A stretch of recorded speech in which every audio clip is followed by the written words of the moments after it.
Depu anafunga mechi after mechi after mechi, next stop anaenda kufunga Zanzibar. Yaani wale wawekezaji, hii nakuibia siri, wale wawekezaji wasangaike sijui kubeti kona, sijui red card, sijui yellow card. Wewe kama ukiona Yanga anacheza ligi kuu ya Tanzania, beti Depu atafunga. Mechi ya ngapi mfululizo anafunga? Sasa inayofuatia ni Mai wetu, na timu inayofuatia tunaweza kuifunga nje ya uwanja, ndani ya uwanja na baada ya mechi. Kwa hiyo swala la Depu score kwenye hiyo mechi ni lazima. Mtu akisema Prince Dube ni mshambuliaji bora ya Young Africans lakini kwenye NBC Premier League anakuwa yuko sahihi.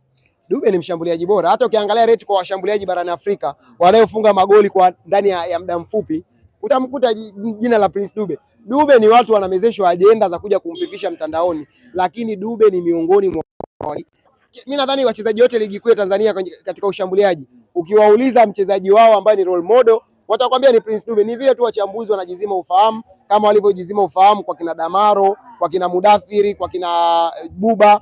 Ndio hivyo wanajizimaga tu ufahamu kwa Dube. Dube ni one of the best and top striker kwenye ligi yetu.